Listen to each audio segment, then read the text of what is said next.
এখানে যে অভিযোগগুলো আসছে পাল্টাপাল্টাই একজন ব্যাখ্যা আসতেছে। এখন আমাদের পক্ষ থেকে আমরা এই ধরনের নির্বাচন আমরা আশা করি নাই।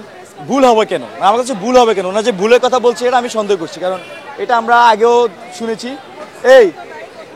আগেও সন্দেহ করেছি যে এই ধরনের কিছু ঘটতে পারে। আমরা বারবার প্রশ্নকে জানিয়েছিলাম, আজকে সেটাই দেখা যাচ্ছে।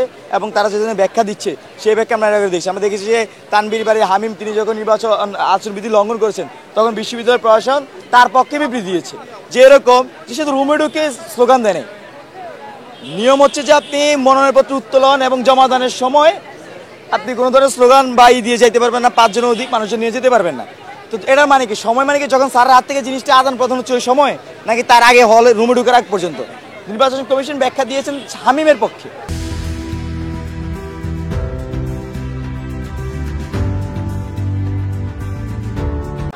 তো তার মানে এই নির্বাচন কমিশন নিরপেক্ষ না, তারা তাদের নিরপেক্ষতা হারিয়েছেন এবং তারা একটা পক্ষের পক্ষে অবস্থান করছেন ওই সময়টাতে।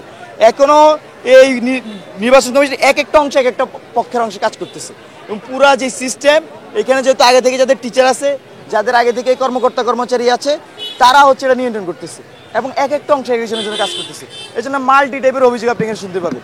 এখানে আমরা রোকেয়া হলে শুনেছি, আমরা শামসুন্নাহর হলে একজন সাংবাদিক, সারা বাংলা নিউজের সাংবাদিক, কৌশিক ঢাকা বিশ্ববিদ্যালয়ের উনি রিপোর্টার, তো তিনি জানিয়েছেন যে শামসুন্নাহর হলে সকালে এই ধরনের একটা ঘটনা ঘটানোর চেষ্টা করা হয়েছিল।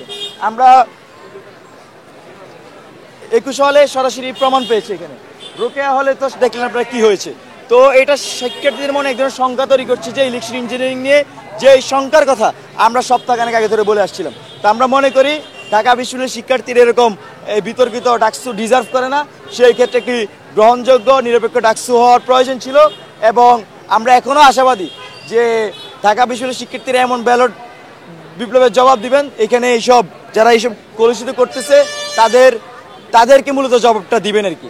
আর আরেকটা বিষয় বলতে চাই, আমরা অবজার্ভ করতেছি সবগুলা কেন্দ্রে খবর নিচ্ছি, তার উপর বেস করে আমরা আমাদের পরবর্তী পদক্ষেপ এবং সবকিছু আপনাদেরকে জানাবো। ধন্যবাদ।